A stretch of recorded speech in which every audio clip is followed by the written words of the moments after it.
fundadora y exdirectora de la Fundación para la Justicia con sede en México, también en Honduras, El Salvador y Guatemala, la doctora Delgado ya está en muchas ocasiones con nosotros. Le damos la bienvenida y le decimos, doctora, buenos días. Buenos días, Felipe. Muchas gracias por el espacio y contento de estar saludando a las y los guatemaltecos. Le agradecemos mucho que haya tomado la llamada, doctora. Cuéntenos en qué se basa ese optimismo del panel de expertos independientes en cuanto a que se puede contar con cortes independientes en Guatemala. Bueno, nosotros hemos reiterado desde el primer momento que hay una obligación muy clara de que el Congreso tiene que hacer una depuración de las listas que recibió de las comisiones de postulación para que se pueda elegir a las personas que realmente cumplen con los méritos, la idoneidad y la honorabilidad. Y bueno, si bien es cierto en el comunicado que nosotros recién publicamos, estamos diciendo que con pesar vemos también que durante la elección de integrantes de la Corte Suprema observamos la ausencia de estándares internacionales para la elección. Creemos que hay un esfuerzo que se puede hacer todavía para el nombramiento que está pendiente de cortes de apelaciones. Bueno, evidentemente sí, es lo que queda. Hay un esfuerzo que se puede hacer en el tema de cortes de apelaciones y teniendo en cuenta lo que ocurrió el pasado jueves, ¿usted no cree que podría ser muy similar el acuerdo al que lleguen los diputados?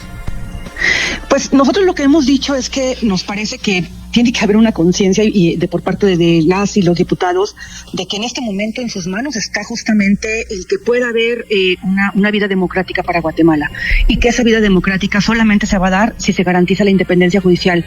En el comunicado que recientemente sacamos estamos de alguna manera reflejando lo que han recuperado los medios de comunicación, pero también lo que han recuperado las organizaciones locales, diciendo que pues pareciera que está primando una negociación que está basada en intereses particulares más allá de tener los ojos puestos en lo que es el futuro del país y sobre todo en lo que son los derechos de las y los guatemaltecos. Entonces, nosotros desde el primer momento, Luis Felipe, lo que hicimos fue tratar de darles una guía para que pudieran operar dentro del propio Congreso. Con mucho pesar vemos que no se han atendido nuestras recomendaciones. Una cosa que es básica es que las personas sepan cuáles son las reglas que se van a seguir al interior del Congreso. No se elaboró ningún reglamento ni ninguna guía para que la gente supiera cómo se iba a llevar esto a cabo. No hubo un examen tampoco de candidatos y candidatas. Lo que vimos es que las negociaciones se llevaron a cabo, digamos, de manera particular con candidatos y candidatas y que se reunieron con los diputados, y esto va en contra claramente de los principios de transparencia y de publicidad que tienen que reinar en el proceso. Entonces, yo creo que cuando nosotros tuvimos las entrevistas con integrantes del Poder Judicial, pero también con varios integrantes de otros poderes, hubo un reconocimiento, Luis Felipe, de que el Poder Judicial en Guatemala está cooptado. Hubo un reconocimiento de que no hay legitimidad en el Poder Judicial, de que no hay credibilidad. Las autoridades indígenas nos decían que han tenido un Poder Judicial que por años no ha estado tampoco del lado de las poblaciones indígenas y que más bien ha tenido una deuda histórica con ellos. Entonces, si estamos viendo este panorama, la decisión está justo en manos de quien ahora le toca elegir. Y la decisión es, ¿están del lado de las y los guatemaltecos, de los derechos de las y los guatemaltecos, o para esto va a primar pues intereses particulares y partidistas que esto terminará afectando a todo el país? Entonces, lo que estamos tratando de hacer es un llamado de atención para que quienes están en el Congreso no renuncien a los deberes que la población les ha encomendado, porque de ellos depende que se mantenga o no, o más bien que se recupere o no la democracia en el país.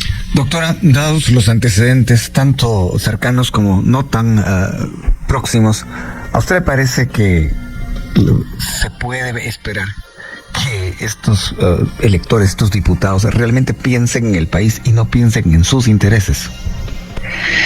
Creo que lo que hemos visto, no solamente en Guatemala, sino en muchos contextos, es que en el momento en el que llegan ya las decisiones, desafortunadamente en muchas de las ocasiones priman las decisiones políticas por encima de las decisiones del pueblo guatemalteco. Nosotros sí queremos hacer un llamado de atención. Creemos que tiene la responsabilidad, más allá de lo que nosotros vimos en la elección de la Corte Suprema. Nuestro deber es llamar a la responsabilidad que tienen en sus manos, porque de ellos depende el futuro del país. Entonces, creo que también otra de las cosas que es importante es que la propia sociedad guatemalteca no suelte. hasta el último momento no suelte el tema de la auditoría, no suelte la presencia y no suelte también el monitoreo, que sepan quienes están eligiendo, que los ojos del país están puestos en ellos y que pues de alguna manera también ellos van a tener que rendir cuentas por las designaciones que están haciendo. Hay una cosa que a mí me quedó muy grabada, Luis Felipe, ahora que estuvimos en Guatemala en la última visita, sobre todo cuando tuvimos la reunión con autoridades indígenas, que ellos y ellas decían, ¿cómo es posible que uno de los elementos más valiosos que tendría que estar en el centro del análisis no se está haciendo? Estoy hablando de la honorabilidad. Entonces creo que es momento de que las Cortes volteen a ver primero las responsabilidades que decidieron, el Congreso, que volteen a ver la responsabilidad que asumieron cuando ellos aceptaron representar al pueblo de Guatemala, y que el pueblo de Guatemala no deje de mirar y de observar y de monitorear a quienes van a tomar una decisión tan importante en el país. Doctora, cuando, por ejemplo, un diputado, a la hora de elegir a un magistrado, no piensa, no toma una decisión, digamos, política, sino que toma una decisión en favor de sus intereses o de determinado grupo, ¿eso se le puede llamar una decisión política o es sencillamente una decisión indigna?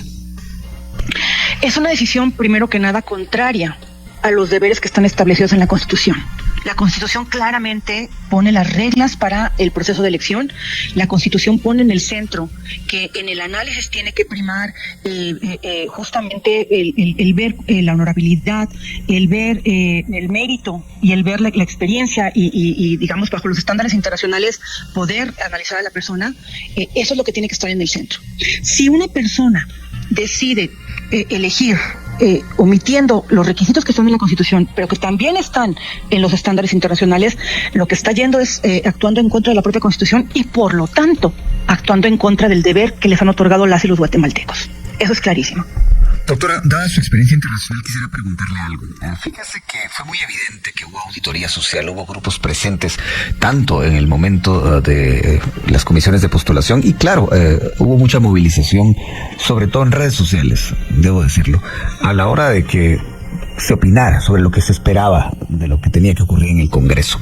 En otros países, cuando se logra que la justicia pueda de alguna manera renovarse, ¿qué papel o qué papeles juegan las ciudadanías en ese sentido? ¿Qué experiencia, digamos, positiva puede usted compartir con nosotros?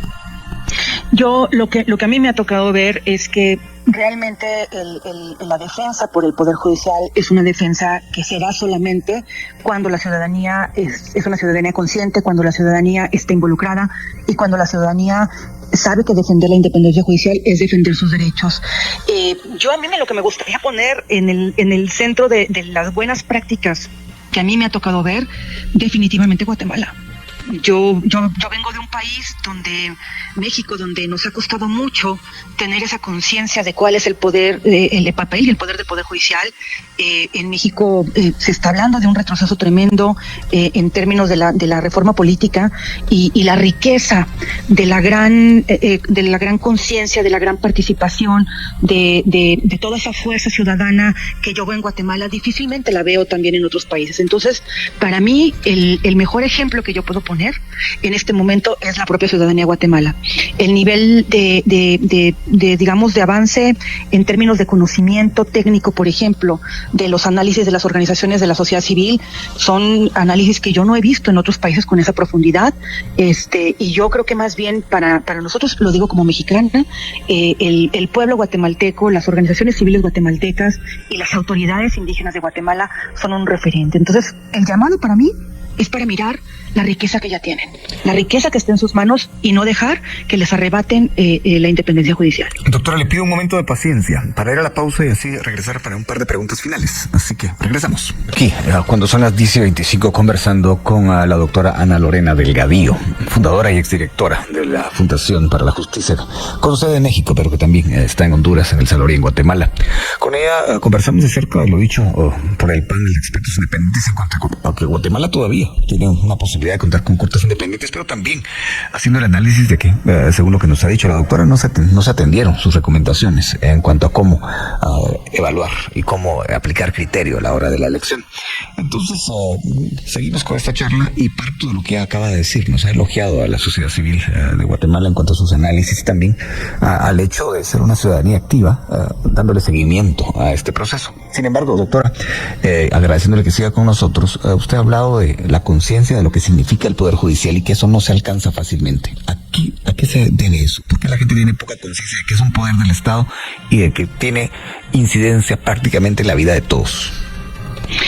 Yo creo que por lo que me ha tocado ver en la región, primero que nada hay una responsabilidad de los propios poderes judiciales. Los propios poderes judiciales no han estado tampoco cercanos a la gente, ni en la manera como actúan, pero tampoco cómo resuelven cómo toman muchas de las resoluciones. O sea, lo hemos visto, por ejemplo, en la propia Guatemala, cuando las autoridades indígenas nos dijeron claramente que en mucho tiempo no han visto a un poder judicial que los haya protegido en todo lo que tiene que ver su defensa por la tierra, el territorio, los recursos naturales, el medio ambiente, que hemos visto también, por ejemplo, una impunidad tremenda alrededor de casos que han sido tremendamente dolorosos para Guatemala, como aquellos ocurridos en el conflicto armado, casos de desaparición, casos de ejecución. Es decir, hay una deuda histórica con los pueblos, pero también en la parte cotidiana.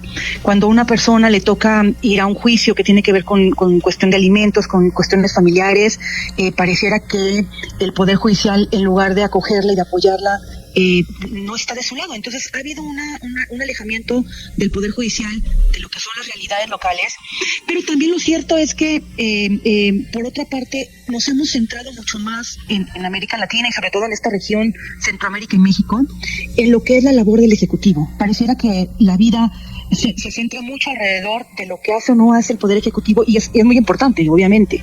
Sin embargo, cuando uno tiene, por ejemplo, a un Poder Ejecutivo que es sólido, pero tiene cooptado la Fiscalía y tiene cooptado el Poder Judicial, pues entonces no se puede dar el juego democrático, y eso significa que los derechos no pueden ponerse en práctica.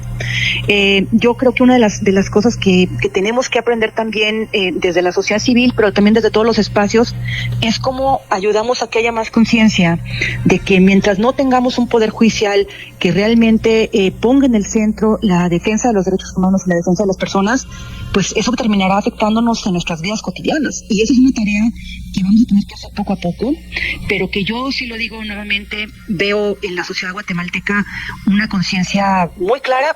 Tal vez todavía falta, porque esto es una cosa que es regional, pero donde por lo menos hay una manifestación incluso públicamente de no permitir que les sea arrancada pues sus derechos, y a través de eso la independencia judicial, ¿no? La verdad sí, doctora Delgadillo, creo que después de escucharla, uno piensa que a la luz de los años, todo lo que usted dice se ha visto muy claro. Y ojalá que no estemos a años luz de llegar a una independencia judicial que nos permita caminar, prosperar y ser más democráticos. Le agradezco mucho que haya tomado la llamada a la doctora Delgadillo. Le deseo un bonito día, doctora. Gracias por haber estado con nosotros. Y bueno, seguiremos conversando seguramente. Muchísimas gracias, y nuevamente el Congreso no puede renunciar a la responsabilidad que le ha sido encomendada por el pueblo guatemalteco. Eso esperaríamos ver. Muchísimas gracias, Luis Felipe. Y bien, hasta acá el video de hoy. Recuerden que ustedes tienen la última opinión que pueden dejar acá abajo en la cajita de comentarios. Dicho esto, nos vemos hasta el siguiente video. Adiós.